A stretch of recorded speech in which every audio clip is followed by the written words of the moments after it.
여러분 굿윌 헌팅이라는 영화를 아십니까? 1997년에 제작돼서 발표된 영화인데요. 화면에 보이시는 것처럼 요즘 마션이나 본 시리즈 영화로 많은 사람들에게 알려져 있는 맷 데이먼과 또 많은 작품을 남기고 2014년에 세상을 떠난 로빈 윌리엄스가 주연을 맡은 영화입니다. 아카데미 최우수 작품상을 비롯해서 많은 사람들에게 이야기가 되고 평단과 또 대중에게 큰 인기와 또 칭찬을 받았던 영화입니다. 맷 데이먼이 연기했던 이 윌이라는 청년은 수학, 법학, 역사학에 엄청난 뛰어난 재능을 가진 청년이었습니다. 그런데 이 청년은 어릴 적에 아버지에게 엄청난 학대를 받아서 자신에게 주어진 그 재능을 마음껏 펼쳐내지 못하고 낙심하고 우울한 마음 가운데 반항적인 모습으로 그 귀한 청년의 때를 이렇게 허비하고 있었습니다. 그것을 알게 된 MIT 대학의 한 교수가 너무 아깝다 해서 자기 친구 교수 숀이라는 교수, 지금 로빈 윌리엄스라는 이 배우가 연기한 숀이라는 교수에게 부탁을 합니다. 이 청년 한번 좀 잘 다독여 보면 안 되겠느냐. 이 숀이라는 사람도 자신의 아픈 과거를 이 윌이라는 청년에게 이야기합니다. 자신의 아버지가 알코올 중독자였는데 가족들을 너무 괴롭게 해서 너무 힘들었었다.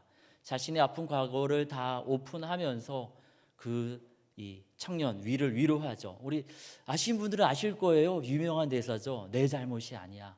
지금 너가 이렇게 무너지고 망가지고 아프고 괴롭고 눈물만 흘리게 돼 있는 이 상황은 너의 잘못이 아니야.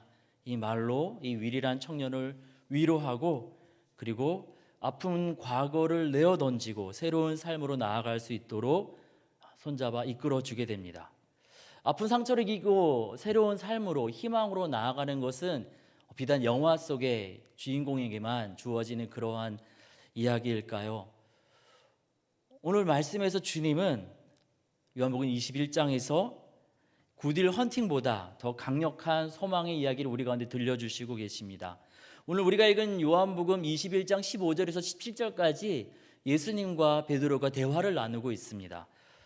베드로는 어떤 사람인지 아십니까? 요한복음 20장에 보면은 이 부활의 현장을 제일 먼저 경험한 사람이었습니다. 예수님이 부활하시고 무덤이 비어 있었죠. 그때 제일 먼저 찾아가서 빈 무덤을 발견한 사람이 베드로였습니다.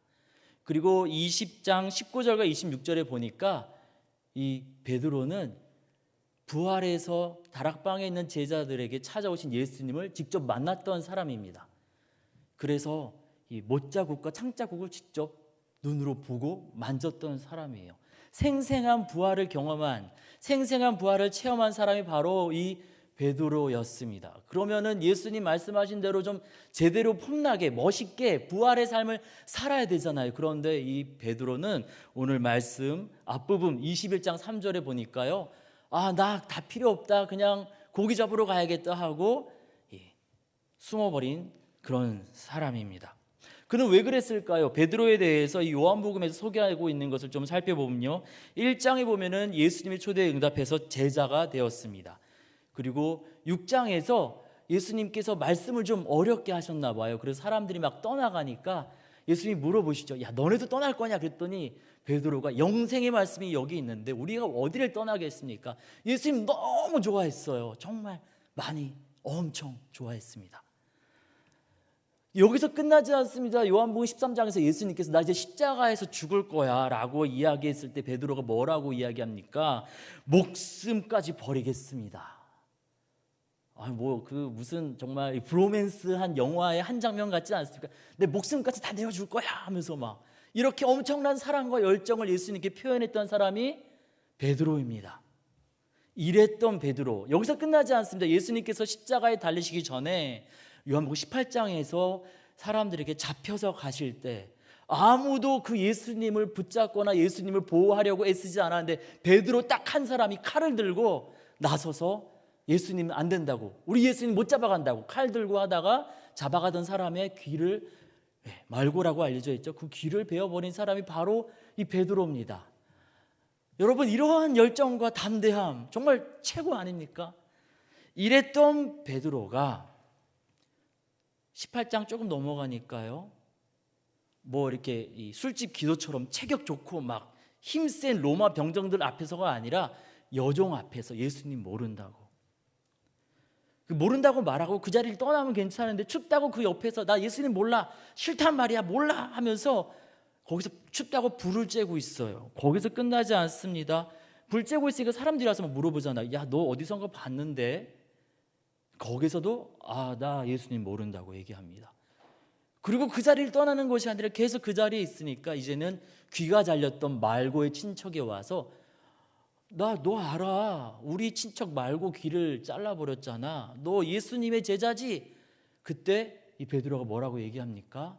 그렇게 예수님 앞에서 담대하게 외쳤고 예수님 잡아가던 말고의 귀를 베기까지 했던 이 베드로는 나는 진짜 모른다고 예수님을 배신합니다. 그리고 나서 무슨 일이 일어납니까? 닭의 울음소리를 듣게 됩니다. 이 본문을 막 읽어갈 때 막 읽고 있는 저 자신도 가슴이 답답했는데 이 현장을 경험하고 있는 베드로는 어땠을까요? 베드로가 예수님께서 난 십자가에서 이제 죽으러 간다 했을 때 내가 주를 위해서 목숨까지 버리겠습니다라고 얘기했을 때 예수님이 그 얘기 듣고 그래 역시 너밖에 없다라고 말씀하시는 것이 아니라 뒤이어서 아니야, 너도 나 배신할 거야 라고 말씀하셨었는데, 내가 그 이야기 잘 듣고 내가 잘 했어야 되는데 지나가 버린 그 과거를 되돌아보면서 베드로 얼마나 마음이 답답하고 아프고 괴로웠을까요? 그래서 부활하신 예수님을 만나고 부활하신 예수님의 이 손과 허리에 있는 못자국과 창자국을 보았음에도 불구하고 예수님 말씀대로 예수님과 동행하며 살기가 두렵고 부끄러웠습니다. 예수님 만나기 이전의 삶으로, 예수님 만나기 이전에 술과 담배와 여러 가지 세상의 욕망과 욕심을 쫓아 살던 그 모습으로 돌아갈 수밖에 없었습니다.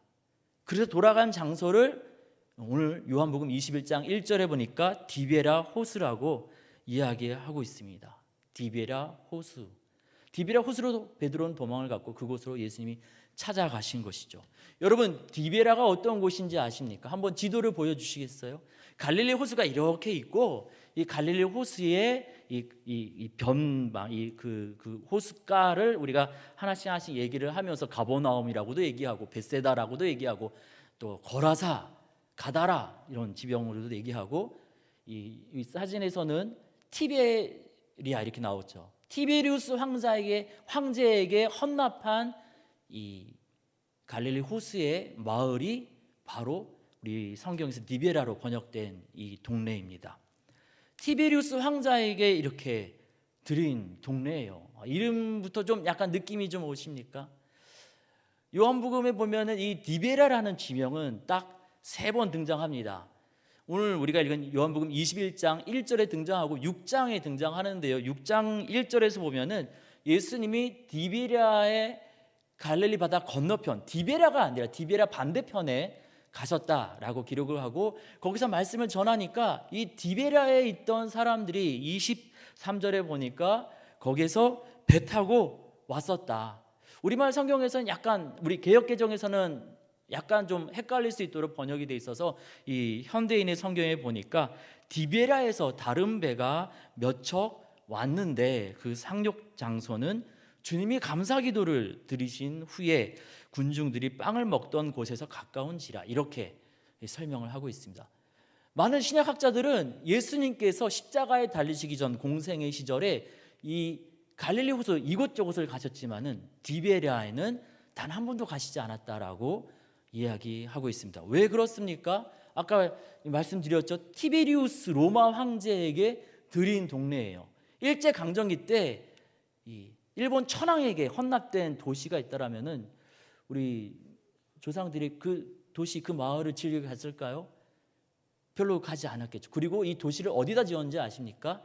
유대인들이 가장 부정하다라고 생각했던 공동묘지 위에다가 이 디베랴라는 마을을 만들었습니다. 그냥 믿음 없는 사람도 공동묘지 위에 만든 도시 별로 가고 싶지 않잖아요. 근데 유대인들은 그 전통적인 법도로에 따라서 이 묘지에 가까이 가지 않았었거든요. 근데 거기다 지은 도시. 그래서 많은 사람들은 예수님이 공생의 시절에 단 한 번도 가지 않았을 것이라고 여러 기록들을 통해서 보고 있습니다. 베드로가 예수님에게 호언장담했지 않습니까? 예수님을 위해서는 목숨이라도 버리겠습니다 하고 칼까지 들었었잖아요. 그런데 여종 앞에서, 사람들 앞에서 예수님 모른다고, 예수님 싫다고, 나 예수 믿는 사람 아니니까 색안경 끼고 나 바라보지 말라고 말하면서 예수님을 배신한 이후에 예수님을 좀 피하고 싶은데, 그냥 십자가에서 죽으신 것으로 끝났으면 좋겠는데 끝나지 않고 예수님 부활하셨단 말이에요. 막 찾아오시는 거예요. 예수님 좀 만나기 부끄럽고 두렵고 예수님을 피하고 싶은데, 예수님 안 믿는 사람처럼 좀 살고 싶은데 어디에 가면 예수님이 안 오실까 해서 찾아간 동네가 바로 디베랴입니다. 여기라면 예수님 절대 안 오실 거야.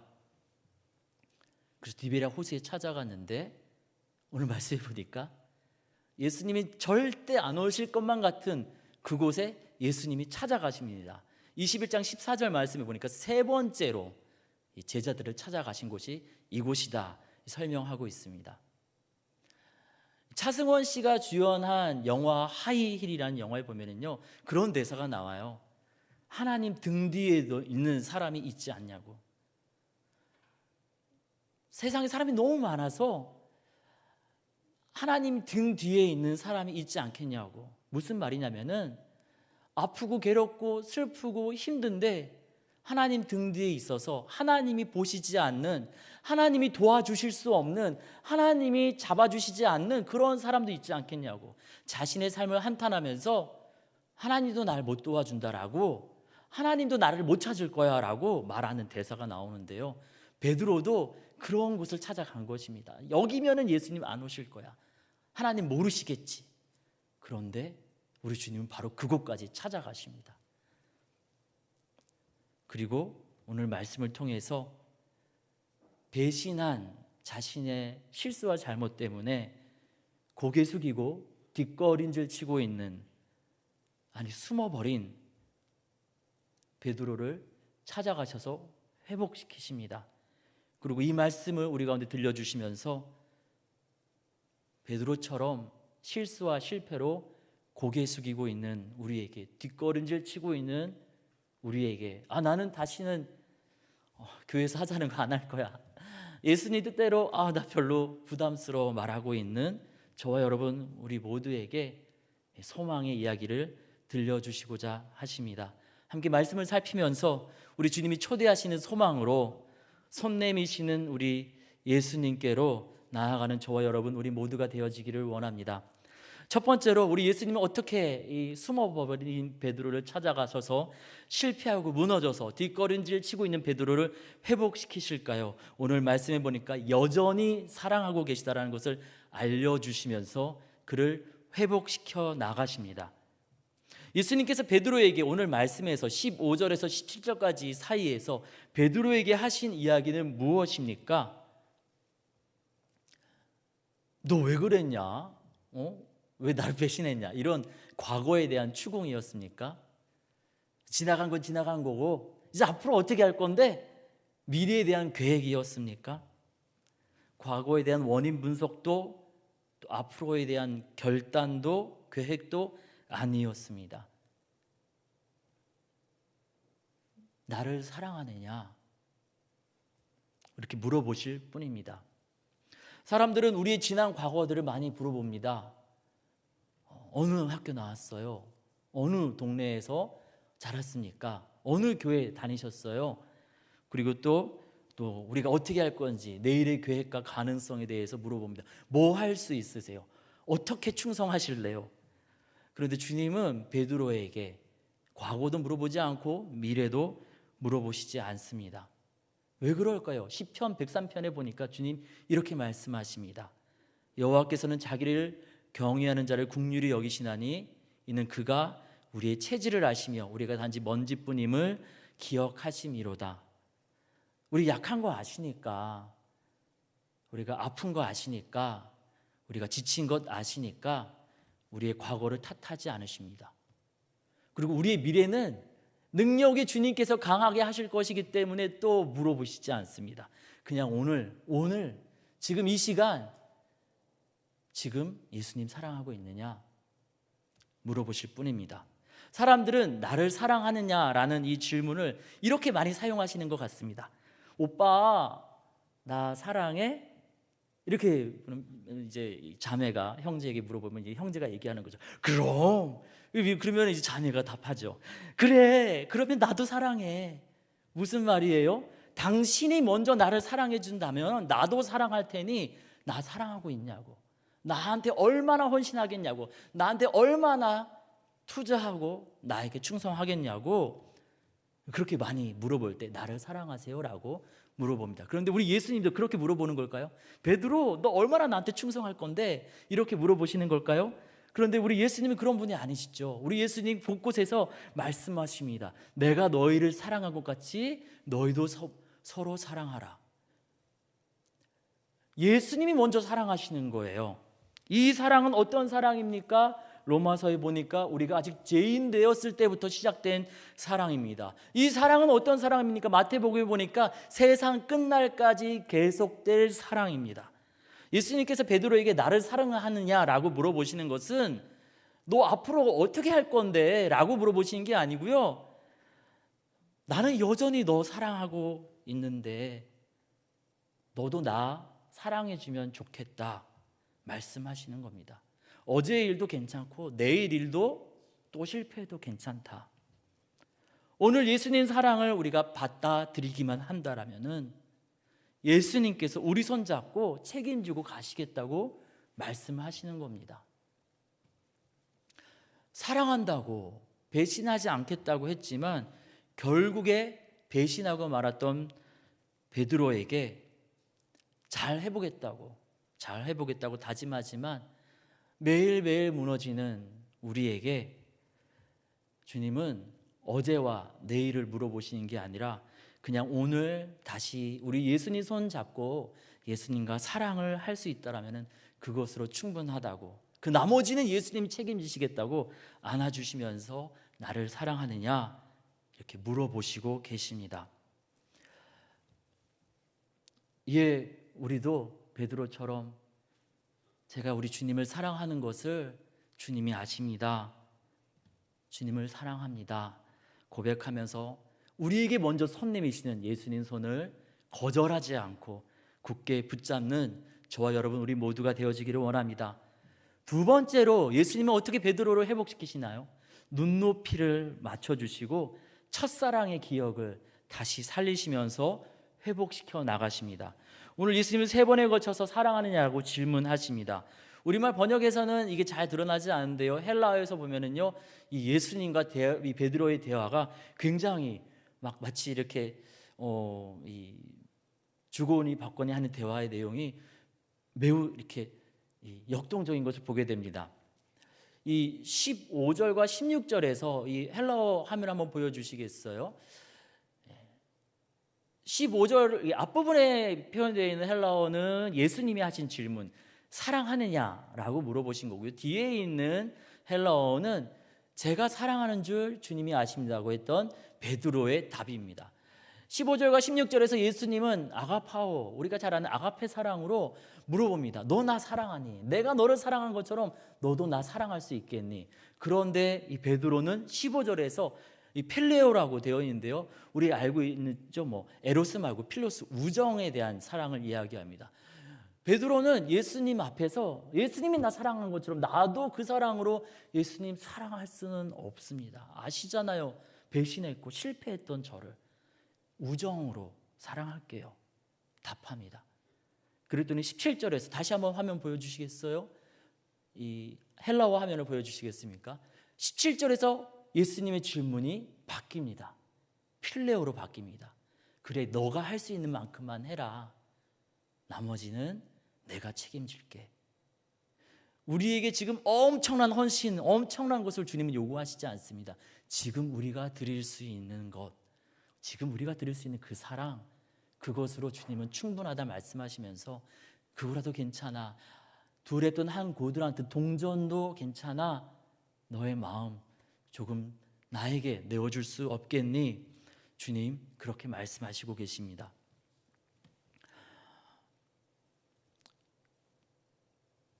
우리 주님은 어떤 분입니까? 우리가 하나님 앞에 나아갈 수 없으니 주님이 높고 높은 그 하늘에서 낮고 낮은 말구유까지 임하셔서 우리와 같게 되시고 우리에게 손 내미신 분이십니다. 베드로와의 대화 가운데서도 베드로와의 눈높이를 맞춰가십니다. 헬라어만이 아닙니다. 이 15절에서 보면은요, 예수님께서 이렇게 질문하시죠. 이 사람들보다 나를 더 사랑하느냐? 굉장히 좀 비교하면서 진짜 나 사랑하는 거 맞아? 이런 느낌으로 들립니다. 그래서 16절과 17절에 가서는 그냥 사랑하느냐 물어보십니다. 점점 눈높이를 낮춰주십니다.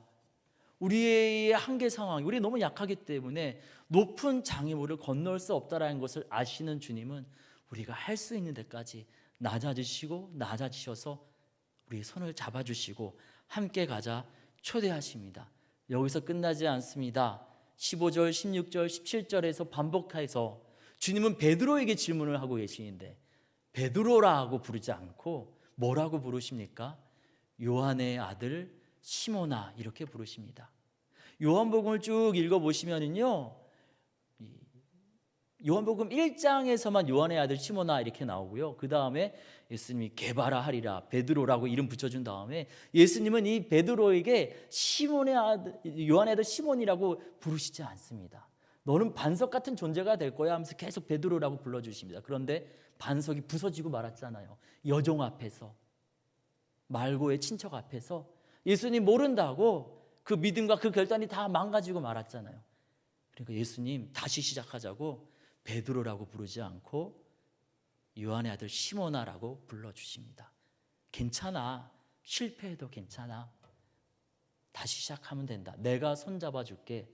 주님 그렇게 말씀하시는 겁니다. 여기서 끝나지 않습니다. 21장 5절과 6절에 보니까 예수님께서 이 이야기를 하시기 전에 베드로가 고기를 못 잡고 있으니까 야 여기 좀 던져봐라 하면서 고기를 잡게 하시는데 엄청 고기가 많이 잡혀서 그물을 들 수 없을 정도로 잡히게 됩니다. 어떤 장면이 생각나지 않으세요? 베드로가 예수님 처음 만났을 때도 이 일이 있었습니다. 누가복음 5장 5절과 6절에 보니까 누가복음에서도 이 일이 그대로 있었습니다. 밤이 새도록 애썼지만은 잡은 것이 없습니다. 예수님이 그래도 그물 좀 내려봐라 했더니 주님 말씀 의지해서 그물을 내리겠습니다 했더니 너무 많이 잡혀서 그물이 찢어질 정도로 예수님 처음 만났을 때 그런 감동과 체험이 있었는데 그것을 다시금 경험시켜 주시면서 다시 시작하자 손 잡아 주시는 것입니다. 베드로에게도 그렇게 하시고 우리에게도 그렇게 하시겠다고 오늘 말씀을 통해서 알려주십니다. 저에게도 여러분에게도 우리 예수님 만났던 뜨겁게 기도했던 장소 이 예배당 세상의 소금 염산교회 예배당이 있잖아요.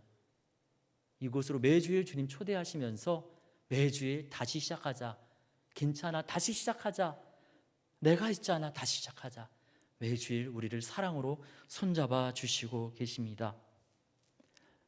우리의 이름을 불러주시면서 다시 시작하자 말씀하시는 우리 주님의 그 초대 앞에 실패하고 무너진 베드로를 다시금 일으키셨던 그 예수님의 초대 앞에 우리에게 맞춰서 눈높이를 맞춰주시고 우리 이름 불러주시면서 첫사랑의 경험을 기억나게 하시면서 다시 믿음으로 시작하자 우리를 초대하신 그 주님 앞에 우리가 귀를 열고 그 음성에 응답해서 믿음으로 나아가는 저와 여러분 우리 모두가 되어지기를 원합니다. 세 번째로 우리 예수님 삶의 방향성을 제시해 주십니다. 여전히 사랑한다라고 말씀 주시고 첫사랑의 감동을 새롭게 하시면서 다시 시작하자 말씀하시면서 15절, 16절, 17절에 우리 예수님께서 부탁하시는 것은 무엇입니까? 헌금을 많이 내라. 이 청년부를 위해서 충성을 해라. 사회에서 1등을 해라. 이런 거였습니까? 아닙니다. 15절에 보니까 내 어린 양을 먹이라. 16절에 보니까 내 양을 치라. 17절에 보니까 내 양을 먹이라 말씀하십니다. 우리가 주님을 다시 바라보고 다시금 실패한 자리에서 믿음을 시작하게 되었을 때 그 다음에 우리는 어떻게 해야 될까요? 좋은 학교에 들어가고 좋은 직장에 들어가고 좋은 사람을 만나고 좋은 가정을 이루고 또 좋은 건강한 아이를 출산하고 그 다음에 우리 또 어떻게 해야 될까요? 주님은 오늘 말씀을 통하여서 베드로와 우리에게 우리가 나아가야 될 방향성을 보여주시고 계십니다.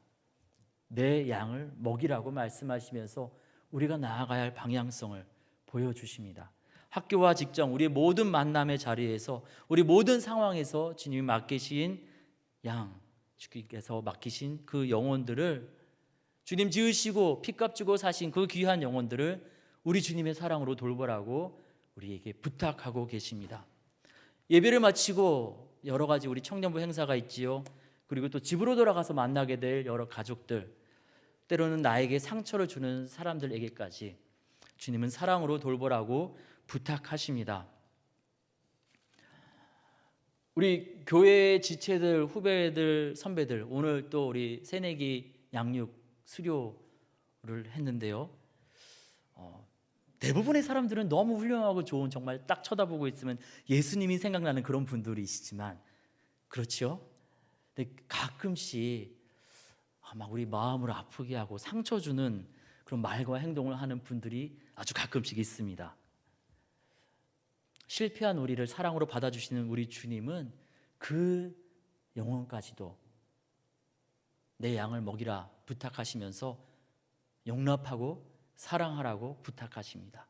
나만 보면은 막 이렇게 괴롭게 하는 선배, 이상하게 내 말만 무시하는 후배, 직장에 가서 학교에 가서 내 마음에 상처 주는 그런 사람들. 주님의 양은 교회 안에 있는 사람들만이 아닙니다. 우리 주님이 하나님의 형상으로 우리 모든 사람들을 지으셨고 또 그 사람들을 모두를 위해서 십자가에 죽으셨기에 이 땅에 있는 모든 사람들이 주님의 양이지요. 내 양을 먹이라는 그 주님의 말씀을 들었던, 주님의 사랑을 경험하고 내 양을 먹이라는 주님의 부탁을 요한복음 21장에서 듣고 보았던 파란 눈의 젊은 의사들, 파란 눈의 젊은 학자들, 파란 눈의 젊은 목사들, 파란 눈의 다양한 직업을 가진 믿음의 청년들이 100여 년 전에 세계 지도에도 없는 나라, 예수 믿는 사람들을 너무 미워해서 하도 목을 많이 잘라서 절두산이라는 이름이 있는 그런 아시아의 한 나라에 찾아왔습니다. 예수 믿는다는 이유로, 또 피부색이 하얗고 눈의 색깔이 다르다는 이유로 죽임당하고 위협당하고, 또 그 땅의 풍토병으로 사랑하는 아내, 사랑하는 딸, 아들이 죽어가는 것을 경험하면서, 감당하면서 그 땅 사람들도 주님의 양이라고 말하면서 병원을 세웠고 학교를 세웠고 여러 기술을 전달해 주었고 교회를 세우면서 그 땅 사람들을 사랑으로 돌보고 먹이었습니다. 그리고 그 땅에 예수님의 사랑이 심겨지고 꽃이 피고 열매가 맺혀져서 저와 여러분은 이렇게 아름다운 예배당에서 예배를 드리고 있습니다. 우리 주님은 모두가 다 목사가 되라고 말씀하시지 않습니다. 어떤 직업을 갖던 어떠한 곳에서 일하던 내 양을 먹이라 부탁하십니다. 실패하고 무너져서 도망간 베드로에게 찾아가셨던 것처럼 우리에게 찾아오셔서 부탁하십니다. 어떤 직업을 갖고 어떤 곳에서 살던 내 양을 먹이라고 부탁하십니다. 굿윌 헌팅이라는 영화에서 쇼온 박사는 윌의 상처를 치유하면서 좋은 윌을 정말 이렇게 얻어냈습니다. 예수님은 베드로와 우리를 만나 주시면서 우리의 상처를 보듬어 주시고 우리가 좋은 모습으로 드러날 수 있도록 우리를 사랑으로 손잡아 주시면서 더 나아가서 내 약을 먹이라 삶의 방향성을 제시하시면서 우리를 초대하고 계십니다. 사업가, 학자, 군인, 사장과 직원, 카페 바리스타, 가수, 댄서, 어떤 일을 하던 어느 곳에 있던 주님 보내시는 그곳에서 주님이 맡기신 양을 사랑으로 먹이고 돌보라고 부탁하십니다.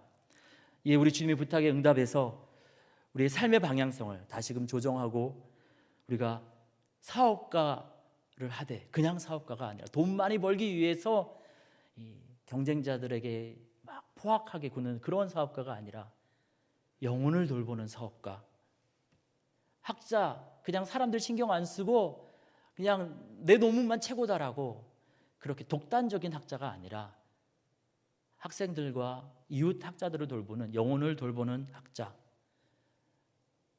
우리 당만 최고라고 이번 대선에서 꼭 내가 이겨야 된다라고 말하는 것이 아니라 이 땅의 백성들을 위해 눈물을 흘리며 기도하는 영혼을 돌보는 정치인, 영혼을 돌보는 군인, 영혼을 돌보는 바리스타, 영혼을 돌보는 주의 일꾼, 주의 제자가 되어서 주님의 사랑을 누리는 저와 여러분 우리 모두가 되어지기를 원합니다. 아픈 과거로 고개 숙이고 뒷걸음질 치고 있는 베드로와 이 시대의 또 다른 베드로인 저와 여러분 우리 모두에게 우리 주님께서 요한복음 21장의 말씀으로 소망 가운데 초대하고 계십니다. 나를 사랑하느냐 물어보시면서 난 너 여전히 사랑하고 있다. 나의 사랑의 손을 잡아다오 부탁하고 계십니다. 우리와 눈높이를 맞춰주시면서 첫사랑의 기억을 회복시키시고 다시 시작하자고 우리의 손을 사랑으로 잡아주시고 계십니다. 너는 실패했으니까 할 수 없어, 내 어린 양을 절대 맡길 수 없어가 아니라 나를 사랑한다면 내 양을 돌봐달라고 삶의 방향성을 다시금 제시하시면서 저와 여러분을 소망 가운데 초대하고 계십니다. 베드로와 예수님, 배신한 제자와 배신당한 스승입니다. 이 배신이라는 이 주제 아래에서 세상은 복수를 이야기합니다. 우리 최근에 한소희 씨가 출연한 드라마 마이 네임, 또 우리 설경구 임시완 씨가 출연한 불한당 나쁜 놈들 세상, 그 외에 많은 영화, 친구, 대부분의 영화 뭡니까? 다 복수 얘기죠. 배신당한 그놈, 그 자식 내가 꼭 복수하고 말 거야. 세상은 배신 앞에서 복수를 이야기합니다. 그런데 우리 주님은 배신 앞에서, 그 끔찍한 배신 앞에서 복수가 아니라 사랑을 이야기하시고 다시 시작하자라고 얘기하시고 새로운 방향성으로 우리를 초대하고 계십니다. 나를 사랑하느냐? 그 주님의 질문과 그 주님의 초대 앞에 주님 다 아시지요? 고백하면서 우리 주님의 손을 굳게 붙잡고 다시금 영혼 사랑으로 나아가는 저와 여러분 우리 모두가 되어지기를 원합니다. 함께 같이 기도하겠습니다. 하나님, 무한 경쟁 사회에서 때때로 우리는 약함으로 친구를 배신하고 이웃을 배신하고 사랑하는 사람을 버리고 우리 예수님을 놓쳐버리는 때도 많이 있습니다. 베드로처럼 그 일로 인하여서 숨어버리고 뒷걸음질 치고 여기는 예수님이 안 올 거야 하는 그곳까지 되돌아가게 됩니다. 그러나 그곳까지 찾아와 주셔서 다시금 우리를 회복시키시겠다고 오늘 말씀을 통해서 알려주시니 감사합니다. 여전히 사랑하고 있으니 내 사랑의 손을 다시 한번 잡자. 주님 말씀하여 주시기에 주님 내미시는 사랑의 손을 잡고자 합니다. 우리의 연약함으로 할 수 없는 것들 눈높이를 낮춰주시면서 할 수 있는 곳까지 낮아지시면서 첫사랑의 기억을 다시금 살게 하시면서 주님 보게 하시니 다시 시작하고자 합니다. 세상 사람들처럼 욕망과 욕심의 노예가 되어서 나도 죽이고 남도 죽이는 그러한 욕심의 노예로 살 것이 아니라 내 양을 먹이라는 주님의 음성에 응답하여서 주님 사랑 나누는 이 땅의 행복한 사람으로 다시 살고자 하오니 주님 이 시간 우리 마음을 어루만져 주시고 새롭게 하여 주시옵소서. 베드로를 그리하셨던 것처럼 우리에게도 그리하실 것을 기대하고 감사드리며 살아계신 우리 주님 예수님의 이름으로 기도드립니다. 아멘.